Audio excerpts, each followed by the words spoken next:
Halo teman-teman Pricebook, David di sini dengan Oppo K3 Pro 2025 yang baru banget. Ponsel ini mau kasih fitur-fitur kelas atas tapi dengan harga menengah.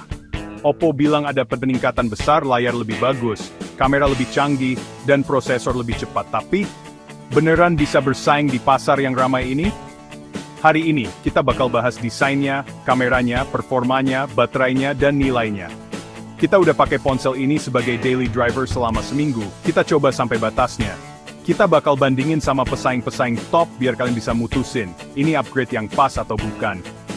Apakah K3 Pro ini juara baru ponsel menengah tahun 2025? Yuk, kita selami dan cari tahu. Tetap bersama saya, kita akan jelajahi perangkat ini. Mari kita mulai. Saat unboxing Oppo K3 Pro, kalian bakal langsung notice desainnya yang bersih dan modern. Bagian belakangnya matte polikarbonat, jadi nggak gampang nempel sidik jari dan terasa kokoh, meskipun bukan kaca. Tersedia warna midnight black, ocean blue, dan sandstone white. Model ocean blue kita ini berkilau pas kena cahaya. Ponselnya tipis, seimbang dan nyaman digenggam dengan berat 190 gram. Modul kameranya kotak, ngikutin tren sekarang, dan tombol-tombolnya enak dipencet, terasa klik. Ada port USB-C, lubang speaker, dan jack headphone 3.5mm. Ini masih fitur yang disambut baik.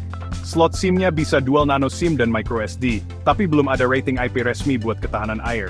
Meskipun bahan plastiknya praktis, tapi emang kurang terasa premium dibanding pesaing yang pakai kaca atau metal.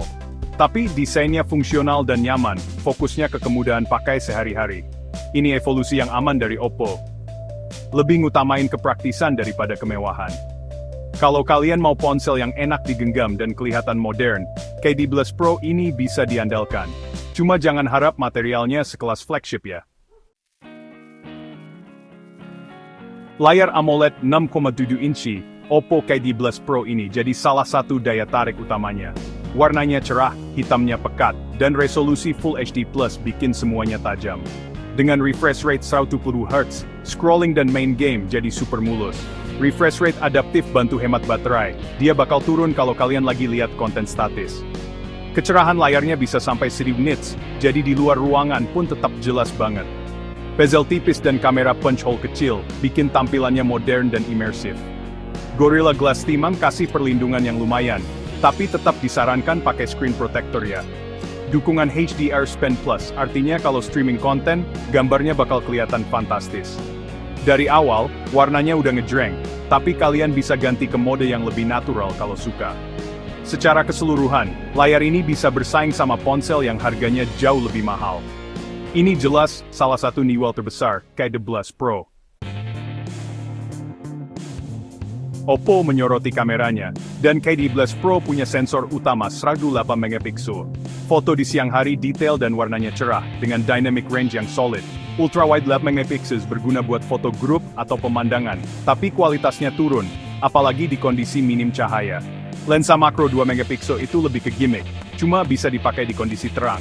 Mode malam di kamera utama bisa bikin adegan lebih terang, meskipun gambarnya bisa sedikit soft. Ultrawide dan makro susah di kondisi gelap, jadi pakai lensa utama aja kalau malam. Selfie hasilnya tajam dengan kamera depan 32MP, dan mode cantik Oppo bisa diatur. Mode potret lumayan bagus dalam memisahkan objek dari latar belakang. Perekaman video bisa sampai 4K, tapi stabilisasi cuma berfungsi di 1080p, jadi rekaman 4K bisa goyang. Secara keseluruhan, kamera utama mengesankan, tapi lensa sekundernya biasa aja. Kalau kalian mau fleksibilitas, mungkin setup kameranya agak terbatas. Tapi, buat foto sehari-hari dan media sosial, ini udah cukup banget.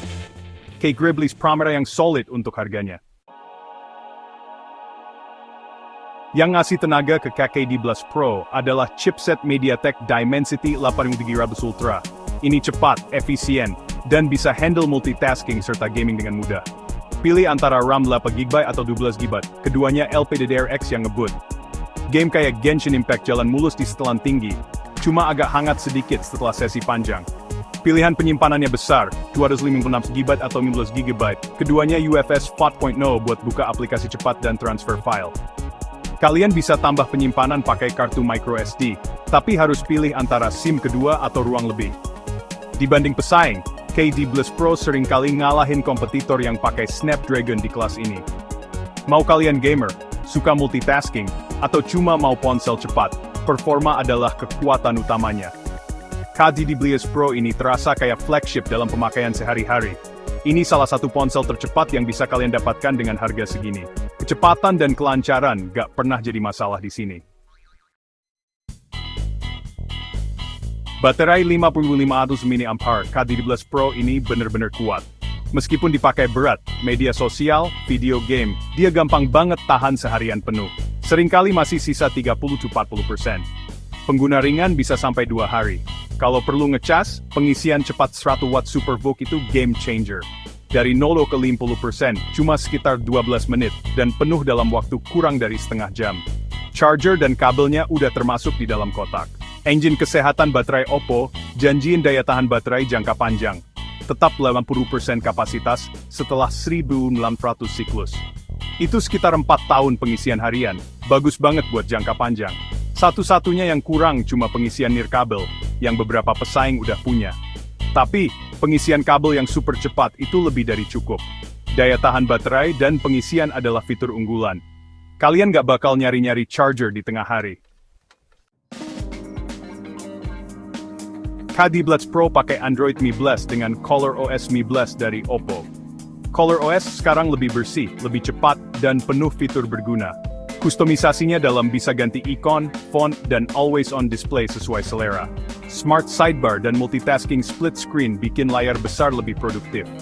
Integrasi dengan PC Windows ditingkatkan buat transfer file dan notifikasi yang gampang. Bloatware-nya minimal dan sebagian besar aplikasi bawaan bisa dihapus.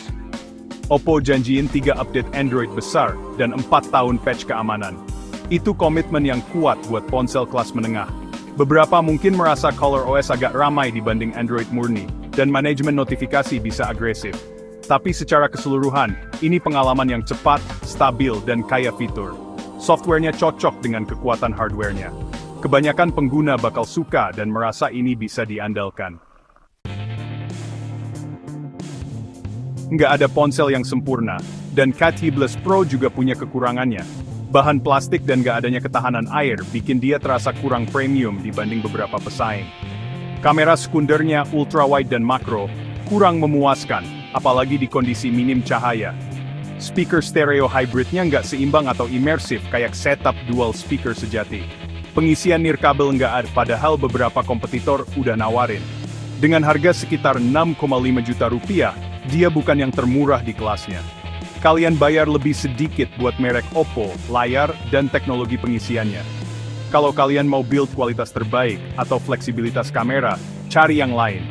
Tapi kalau kalian utamain layar, kecepatan, dan baterai, kekurangan ini mungkin nggak masalah. Pahami apa yang kalian korbankan sebelum beli. KDD Bliss Pro itu soal prioritas yang cerdas, bukan kesempurnaan. Setelah seminggu pakai Oppo KDD Bliss Pro, ini kesimpulannya. Layar AMOLED 120Hz, Dimensity Plywood 300 Ultra yang cepat, dan pengisian 100 watt adalah fitur unggulan. Daya tahan baterai luar biasa, dan kamera utamanya solid buat penggunaan sehari-hari. ColorOS mulus dan penuh fitur tambahan yang berguna.